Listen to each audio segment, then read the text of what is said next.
Dr. Chaitanya Prakash Yogi, Director of the Swami Vivekananda Cultural Center at the Consulate General of India in Durban, Ms. Veetha Sewkuran, Mr. Pravesh Hurdeen, Mr. Supiwe Mchunu, Mr. Piyush Khandelwal, distinguished guests and online members. Welcome to episode 6 of Bharat Ek Anubhuti, India a Feeling, a travelogue series where two dynamic socialists will express and share their views on incredible India. Yes, indeed, today amongst us are very dynamic speakers and prominent leaders in society, and that is Mr. Pravesh Hardeen and Ms. Veetha Sewkuran. To begin, we will now welcome Mr. Pravesh Hurdeen, who has been involved in social work for the last 37 years and has been the chairperson of the Hindu Student Association of Transvaal College of Education, the National Hindu Youth Federation, General Secretary of the Hindu Swayamsevak Sangh, and currently the chairperson of the World Hindu Foundation, South Africa. He is also engaged in interfaith dialogue and leadership development training. He is also currently an educator in South Africa. We welcome Mr. Pravesh Hardeen for his dynamic experience on India.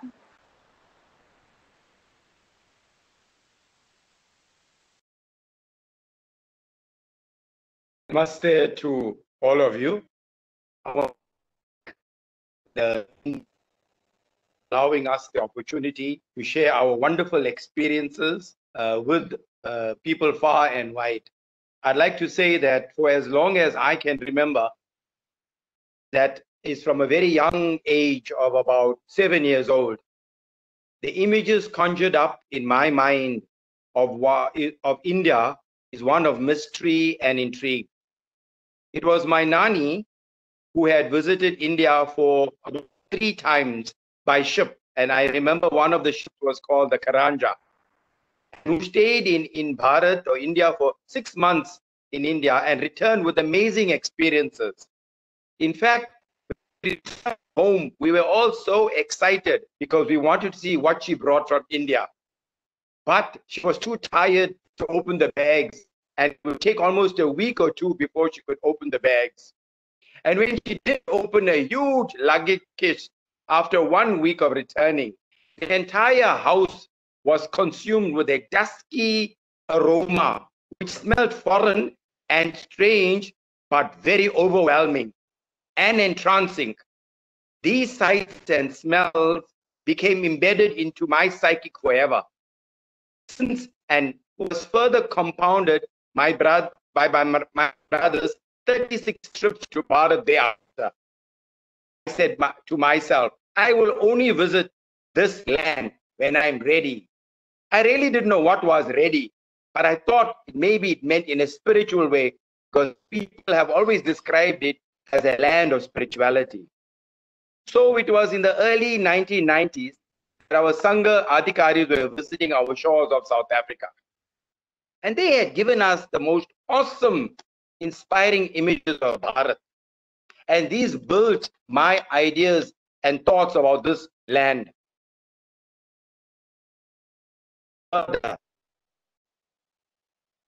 In December 1995, I was catapulted into going for the second Vishwa Sangh Shibir in Vadodara in Gujarat.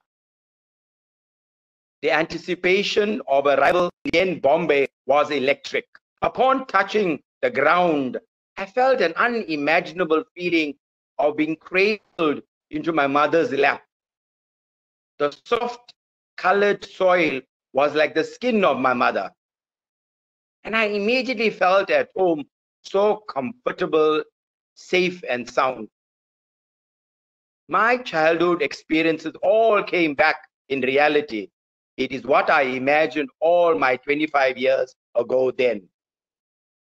One of my early encounters was staying at Vinayak Dikshit's house in Mumbai, in a place called Santa Cruz, where I stayed in his home, in his flat, and over me, within meters, were flying aeroplanes from the airport. It was a very beautiful experience because somehow there was this whole thing that enveloped you to make you feel so good and nice. It was so much of energy there. And of course, I mustn't forget the hot, tasty parathas that his sister-in-law had been making out of the tawa while having supper. And right next to it was the table, and she was just dishing it out of our tables. I found this amazing because here in South Africa, we make the roti at 2 o'clock and we eat at 6 o'clock. In India, they make the roti at 5 to 6 and eat it at 6 o'clock. Something I miss terribly here in South Africa. Beautiful experiences. Since I'm an ardent traveler, I love seeing as many places that I can. And India was no exception.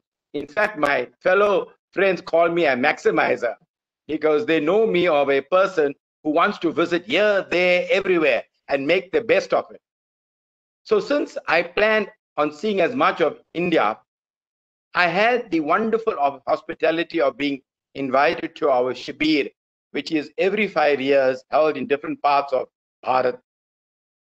When we arrived at the Shibir, and my first one was 95, every person was welcoming us, treating us like royalty with utmost respect. I felt these basic values in Bharat became part of me ever since then, because I felt living out this gave me that experience of knowing what is real love, what is respect, what is understanding for each person. I really found this certain movable experiences in my life. Our subsequent exquisite receptions from the states of Maharashtra, Gujarat, and Rajasthan only confirmed the impeccable hospitality of India and Indians in particular.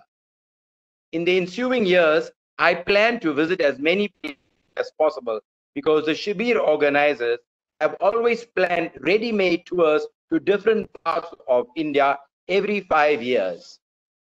Having enjoyed the loud colors of Gujarat and now turning into the millennium of 2000, we had the golden opportunity of traveling to the south of India, visiting the temples in Madurai, enjoying the beautiful beaches of Chennai, and going to the tip of India and having a Vivekananda experience on the rock.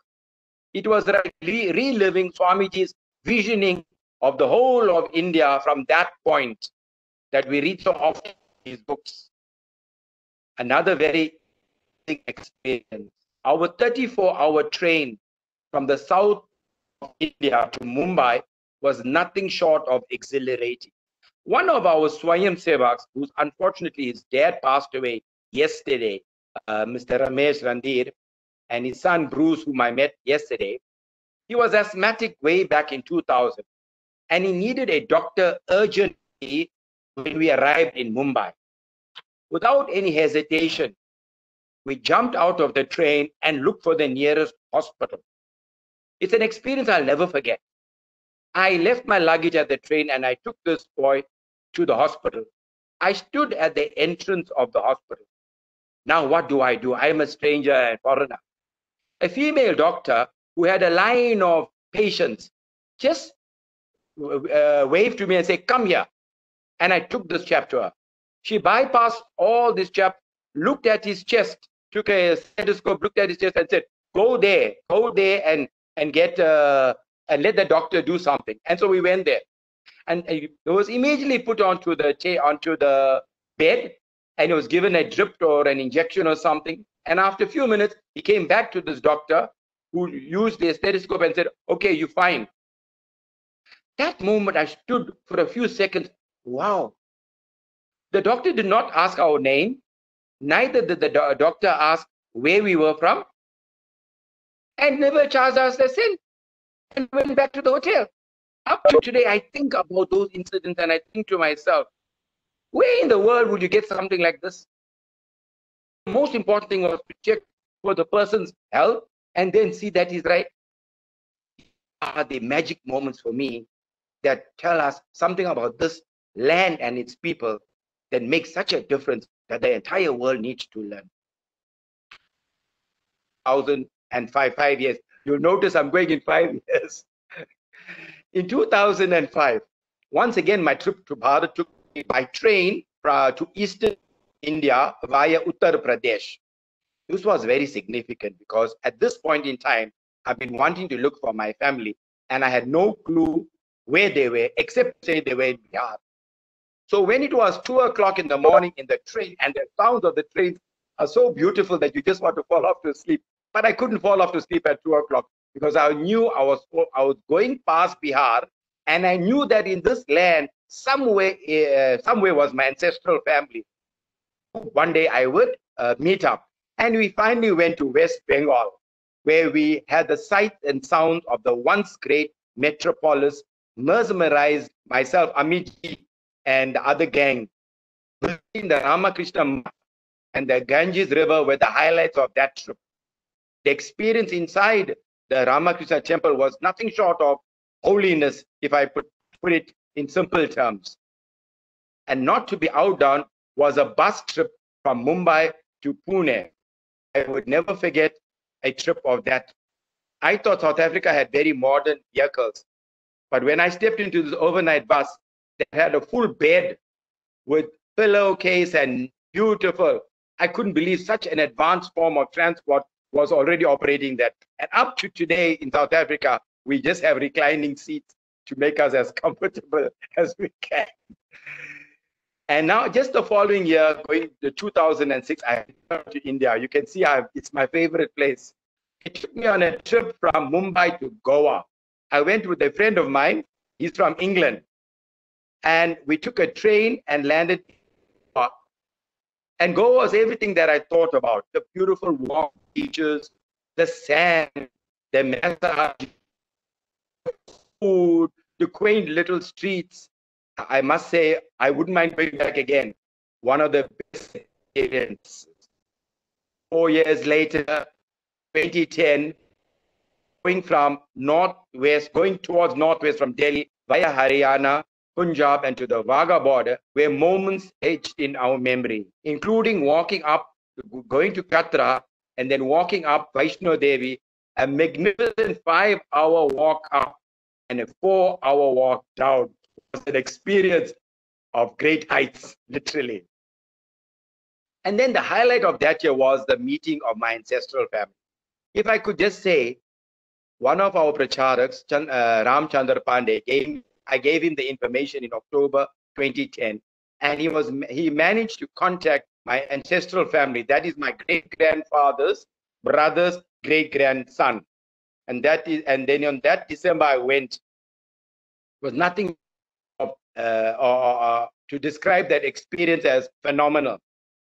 And meeting them in the village of Nimya, in the town of Sasaram, really made me feel the true Indian hospitality at a personal level. Because as a stranger, my ancestral family automatically accepted me unconditionally with open arms, and everybody cared for me 24/7, and it's not a lie at all. Since then, I have visited them more than 10 times and even enjoyed communicating with them through social media over the last 10 years. I'm hoping that soon my ancestral family will be able to visit us here in Durban, in South Africa. In 2012, I had the honor of taking my grandfather's youngest sister, Aina, to visit her father's house in Sasaram for the first time. The India family was mesmerized by her, because the interesting thing is that my grandmother wore a dress. So she was quite a spectacle, because people normally don't wear a dress, but they just had a glimpse of her. Of course, she did wear a sari subsequently, but again, it was a wonderful experience. I think the wholeheartedly embraced her as part of her own. Subsequently, in 2015, I took my brother Nishendra, who's affectionately known as Niresh. 55th birthday was yesterday, to visit our kaka, kaki, pua, cousins, and nephew. He found it a delightful experience and felt very much at home. My cousin brother, whose name is Chandra Deobai, brought lunch and supper every day for 9 days to us. It was an expression of deep love that he offered us. It is again another experience And I've experienced this so many times with Indian families, that the hospitality of taking care of you every step, I don't think anybody else can do to that. But forgetting about their own issues, but constantly keeping an eye whether one was okay. And I think it is so aptly described when Indians describe guests as God. So these are practical things that we've come to see in reality. I was lucky to have visited India in December 2019. I think I'm one of the luckiest ones just before lockdown to have taken advantage of going again. But this time I had gone for my Ram Kera Kaka's 1-year memorial puja. I was overwhelmed when it was taken for granted for me to sit for the puja. Now, if all of us know, pujas are very personal. And I didn't think that I'm from Durban would sit at the bedi and with them and pray. They took it for granted that I would sit right next to my kaka's children, everybody, and the entire prayer. Now, for it to go to that extent tells us a lot about the heart of this. Yes, I know there will be people who would perhaps take people for a ride, but I can tell you 99.9% short of wonderful. So I'm saying these wonderful acts have not solidified my relationship with my ancestral family only, but it has also told me much that vast majority of Indians have this extreme generous nature, a quality other nations must emulate to fulfill the Indian dictum of Vasudhaiva Kutumbakam. Including, I want to say that these personal experiences have reinforced in me what humanity should be like, especially now during the COVID period. With that, I want to say thank you so much for having me share these wonderful experiences with all of you. Namaste. Thank you so much, Mr. Pravesh Hurdeen, for sharing your memoirs on Incredible India. Indeed, it was so profound.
our next guest speaker, that is Miss Veetha Sewkuran, who was born in the south suburb of Isipingo and is one of 4 daughters to Mr. and Mrs. Sitaram, and she is married to Dr. Nikesh Sewkuran, and together they have 2 children. She's completed her primary and tertiary schooling in Isipingo and then further went on to study a diploma in cost and management accounting at ML Sultan, and thereafter went to obtain a certificate in audit education and training from UKZN and a BCom law degree from UNISA. Veetha ji has taught at the VNI School for Deaf and has worked at the Aryan Benevolent Home Accounts Decision. She is now currently the president of the KwaZulu-Natal Blind and Deaf Society. Today we welcome Ms. Veetha Sewkuran to share her experiences on Incredible India. Namaste, Dr. Yogi ji, Pravesh ji, Payush ji, Shishti, thank you for that introduction. Namaste to you. I think very much like I've been listening to Pravesh ji now, and I think my experiences are very personal. I've watched some of your other your previous episodes, and I felt a little bit overwhelmed where I thought, no, I couldn't actually do this because my experiences of India have all been very much of a personal nature. I think going back to childhood as well, and growing up in the 1960s and the 1970s, where there was no TV, our communication with the world was through the newspaper and through through the radio, and of course listening to your stories from your elders, your grandparents, uncles, aunts, as such. So yeah, so the yearning and the wanting to be in India started off from that very young age, where you listen to all the stories. But my mom's family still had very close ties with the family in Lucknow, so that's where they were from, and there were many visits from on the ship, going back and forth from India, from my mom's Masis, etc. And then my mom's mama was studied medicine in India during the World War II, and that was quite an interesting story as well, because he fought in the Indian Air Force, and he was killed in India, and there's a plaque with his name at the memorial in Delhi. So when I visited, that was quite a highlight for me to visit as well. And then growing up, also it was reading, wanting to learn more about your motherland. So it was reading books from R.K. Narayan, Vikram Seth, and I remember a book I read called Azadi, which was about the division of India and Pakistan and all that that took place there, and it definitely would whet your appetite. You'd want to be there on that soil and understand exactly what it was that they experienced. Then, of course, I met my husband and in high school, and after he finished high school, he went off to study medicine in India. So a lot of the communication, the only form of communication we had then was through letters. So it was all his letters to me that I would read about his experiences as a student in India. And obviously these are all new to him as well, because having all the comforts that we were used to in our homes in South Africa, he was suddenly faced with things that he had to now envelope and get used to living without these comforts that he was used to. Like example, a simple thing like toilet paper was something that they didn't have there, right?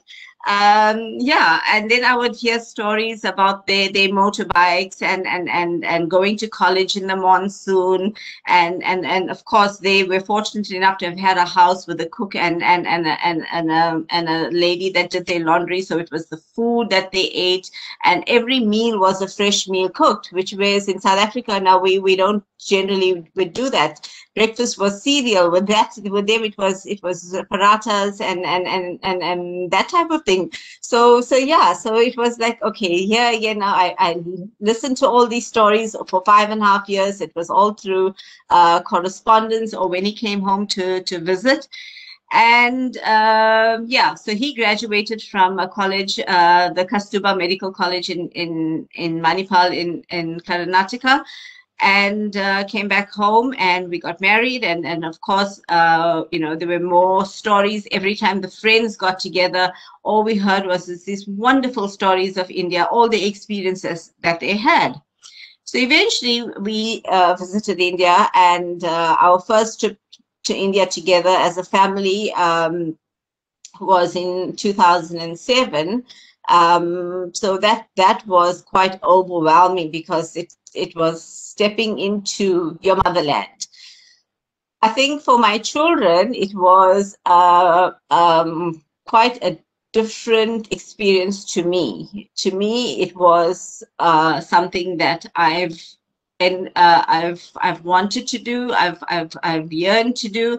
With them, it was just being there in another country, and this is all strange because having grown up in a different environment, a very different society to what we were used to when we were growing up. So yeah, so going to Delhi, Jaipur, you know, we did the first, I think when you're a first tourist in India, you do the Golden Triangle. So it was Delhi, Jaipur, Agra, and Mumbai. Sorry, we also went to Goa.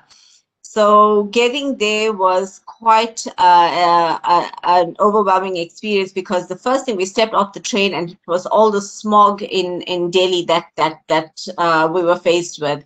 And then getting into a car and driving to Jaipur, and it was this long drive, and I remember that the children were not very happy about that, but it was then driving past these fields, these fields of agriculture, and seeing the different people, seeing the different sites, which was very different to what we have here in South Africa.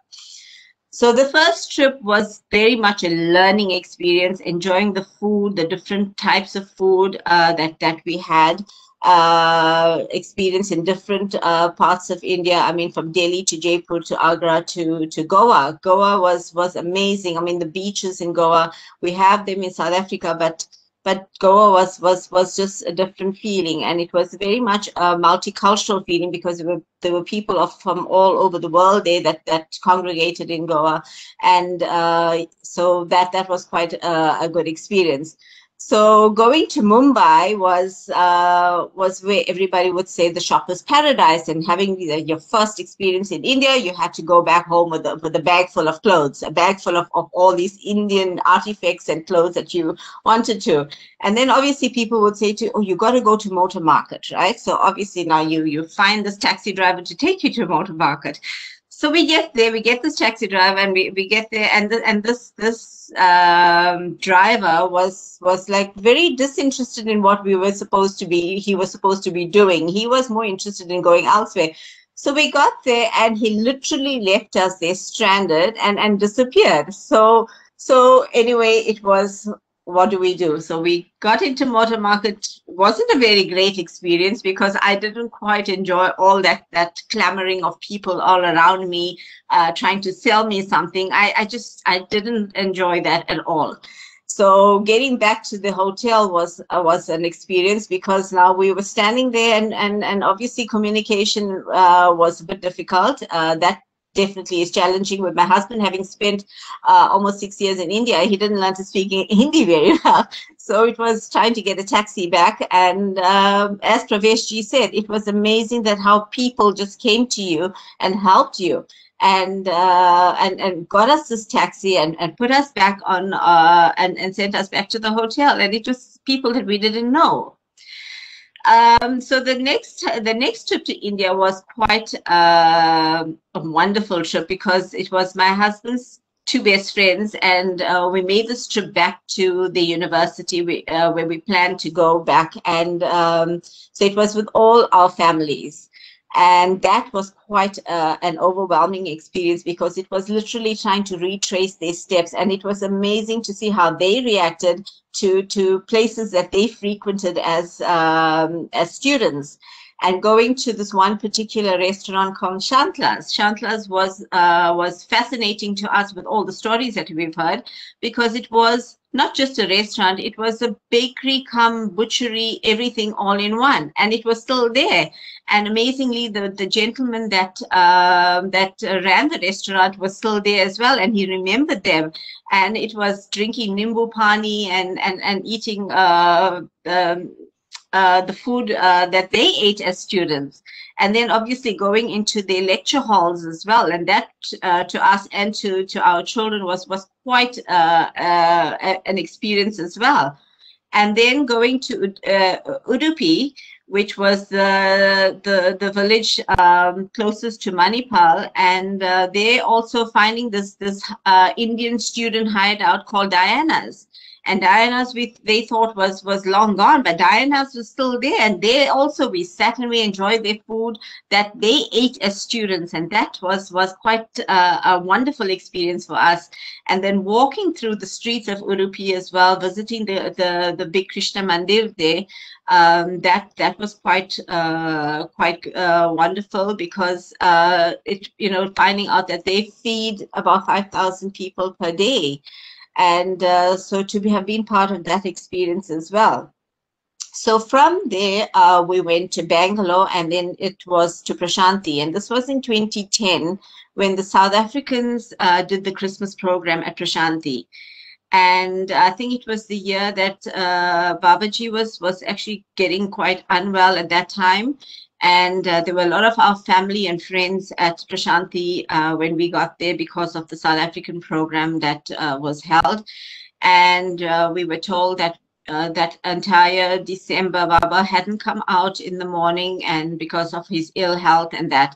So that evening we went for darshan, and sat with my Masi and my sister-in-law, and they said, they explained to me exactly how things would work. And if you see people moving forward, you must know Babaji is going to be coming. So that evening nothing happened, and we ate in the cafeteria there, and that was also quite an experience. The next morning, I awoke early and I left my family asleep, and I went off to the ashram to get the morning darshan. And there were probably 3 rows of people sitting there. And remembering what my family had told me the day before, I suddenly see there was this movement of people moving closest, and I was sitting on the row that was very close to Swami's gate. And I suddenly started moving with them and got quite close to the front. And a few minutes later, Swami comes out in his car, and he stops there. And that was the most amazing experience, was to get darshan from him. It was quite early in the morning, and he apparently was going to the hospital, and then he came back and he stopped again, and he blessed the congregation again, and he went off. And then the third time he came back again, and he took the stage, and the aarti was done, and he was still there. So definitely for me, that was an experience that I would never forget, because I think it was in April that year that he actually passed away. So from there, we went off to Kerala. The backwaters of Kerala was a wonderful experience, getting onto the boats and spending 2 nights on the boats there, just being there and having those massages on the side of the on the riverbank. That was wonderful. And of course the food on the boat was something that was just different from anything else. So yeah, so we spent I think a week in Kerala, and then we went off and met our friends back in Goa, where we spent New Year's and a few days there. And the New Year's Eve there was quite an overwhelming experience as well. And then it was going off to Mumbai once again, and then Mumbai was just doing the usual tourist thing, and of course the shopping again. But going to Mumbai, that trip was also visiting Leopold Cafe and staying at the Taj, where just before that the terrorist attacks had taken place. So it was retracing that bit of what had happened there, and speaking to waiters at Leopold Cafe, where they showed you the bullet holes in that. And that's where I met an author who wrote the book Shantaram. And he wrote the book Shantaram sitting in Leopold Cafe. So if you read the book Shantaram, for now the name of the author escapes me, but I met the author there. It was actually quite wonderful meeting him, because it was a book that my husband and I both had enjoyed, and meeting him was quite good. And speaking to him a little bit more about his experiences and the reasons for writing the book. Then in 2013, my parents were celebrating their 50th wedding anniversary. My parents had actually gone to India quite a bit, and their first trip to India was many years ago, and subsequently there were many other trips. And on the one trip, my parents went back to look for the village and for my dad's ancestral family, and they were from Sultanpur, and he actually found a few of the family that were there in the village, still farmers, and they were. That was quite good. And also listening and hearing that, you'd want to do the same thing. So in 2013, when they were celebrating their 50th wedding anniversary, our gift to them was to go with them to India to go back and try to do a little bit of this with them as well, and go back to the village again. Unfortunately, that didn't happen, because my mom took ill, and 6 months later she passed on. Also, that trip was when she wanted to go to Rishikesh. And so in January 2014, my dad and my sister and I went to Rishikesh to do the puja for her. And that was quite an emotional experience, sorry. Having to do her prayer at the Ganges.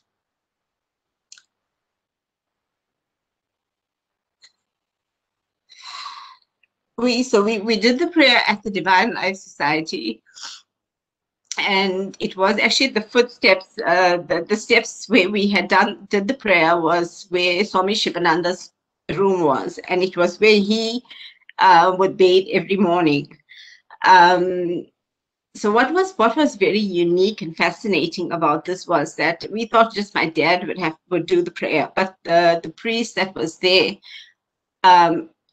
got my sister and I involved in the prayer as well. And it was like standing in the Ganges and having done that prayer, which was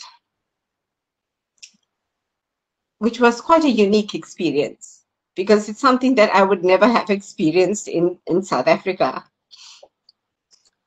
Having left Rishikesh after that, I felt as if I took my mom home, and it was a wonderful feeling, having lost her 6 months before that and having not let go. But at that point, I felt that I could let her go, and it was quite quite a comforting feeling.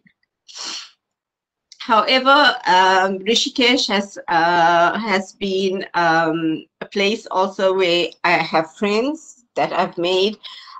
Family there, the Chawla family, and the Bhatia family, the Sharma family, and who lived in Rishikesh and in Dehradun, and who enveloped us into their family, into their lives, and that was something that I felt the experience is quite good, because it was experience what their lives were, how they lived, which is very different from what we are used to here in South Africa. And obviously they've also visited us here in South Africa, and they themselves could see the comparison in our lifestyles. However, I have to say that Haridwar wasn't for me the most exciting experience. Although the darshan, the arti that was done at the Ganges, the puja was wonderful, but I just found that there's just so much of it's being so much commercialized. So with people trying to extort money from you and making you feel guilty for not giving them as much money as they want. So that, I think, wasn't the greatest experience for me. So the next trip to India was taking my husband to Rishikesh and Haridwar, and obviously being this clinically minded person, he also wasn't thrilled with Haridwar. But Rishikesh, I think, was the during the arti at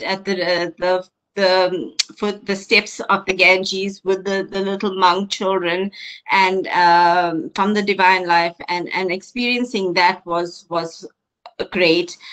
But the highlight there was actually doing whitewater rafting and swimming in the Ganges. And to me, that experience was, and that was done on my birthday, so I would not forget that. It was really, really refreshing, and it was winter, but it was really, really wonderful, and it was a really, really good experience.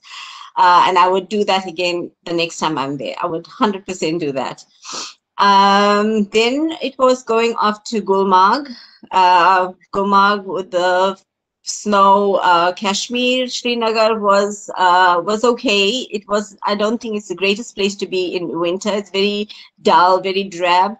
But going off to Gulmarg was wonderful, because I felt like I was in the movie. I felt like I was in what's the movie? Bobby. That was film there, and it was so wonderful, having all that snow and doing skiing and walking in the snow and doing the motorbike thing there as well.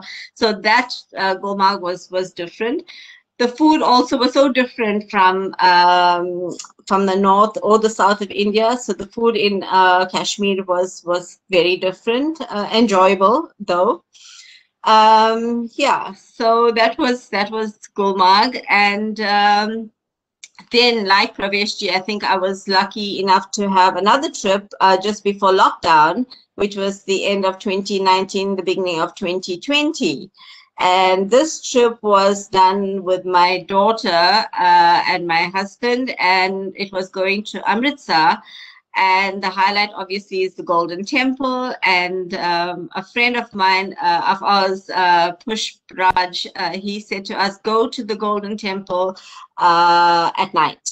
The guide is going to take you in the morning, but just get a taxi and go at night. And I tell you what, that was the most wonderful experience.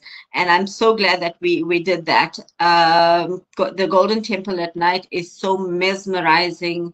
And then, of course, the next day was a different experience as well, standing in the queue to go into the temple.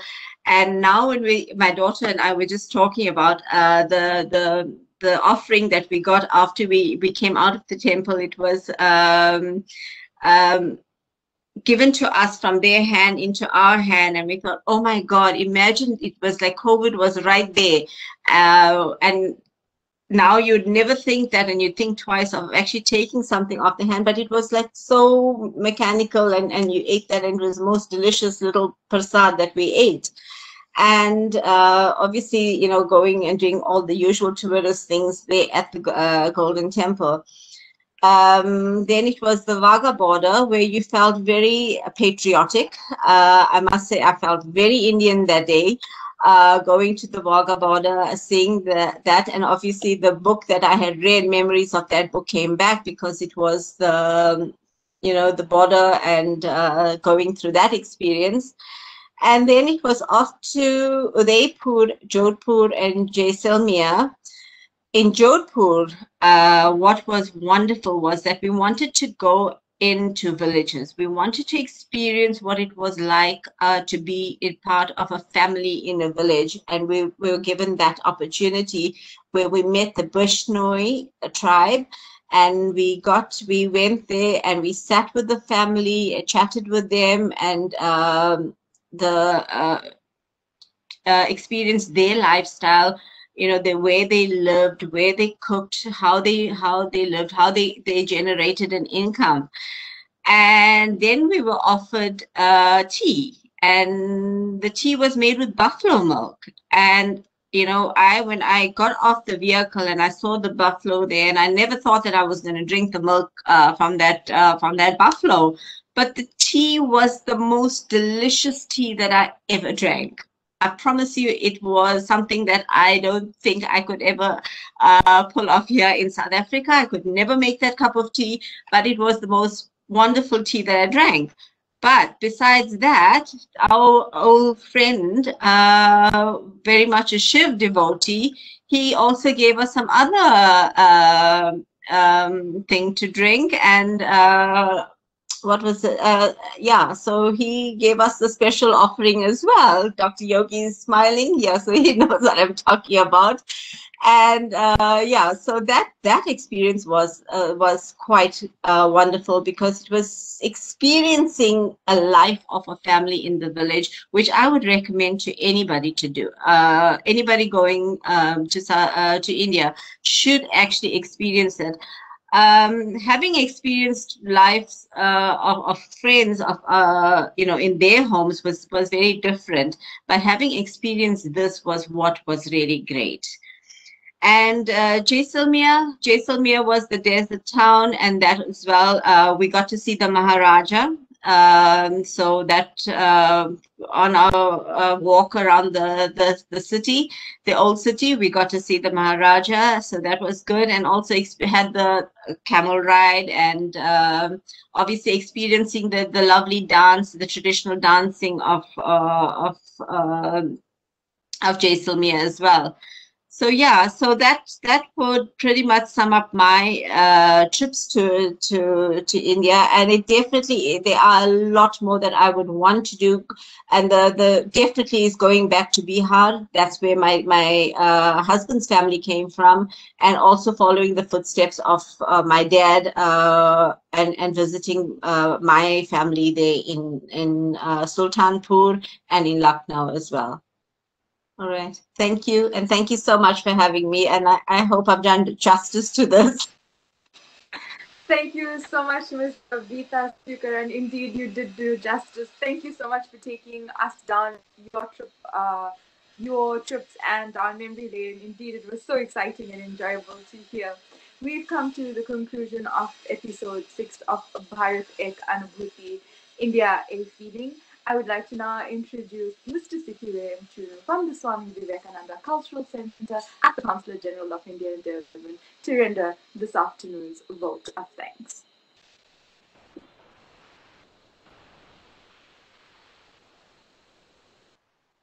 Namaskar. Namaskar. Greetings to all of you. On behalf of Swami Vivekananda Cultural Center at the Consulate General of India in Durban, it gives me a great pleasure to deliver a vote of thanks on today's program, episode 6 of India, A Feeling. This is an online travelogue series. Now allow me to thank our online guest speakers, Ms. Veetha Sewkuran, President of KwaZulu-Natal Blind and Deaf Society, Sri Pravesh, Hurdeen, an educator and a social worker, for narrating a wonderful stories about their experiences in India. Whatever they said today, they were saying about the India that we know. Now allow me to thank Dr. Chaitanya Prakash Yogi, Director at Swami Vivekananda Cultural Center in Durban, Sristi Harinarayan, Sri Piyush Khandelwal, for taking part on today's program and also making sure that today's program is running very smooth. To those who took the time off to be with us on today's program, we'd like to say to all of you, Dhanyavad for taking part today. To our Facebook viewers, please visit our Facebook page so that you will be updated about all our cultural program organized by Swami Vivekananda Cultural Center in Devon. Once again, to Veetha ji and Pravesh ji, thank you very much. To all of you, have a wonderful day. Namaskar.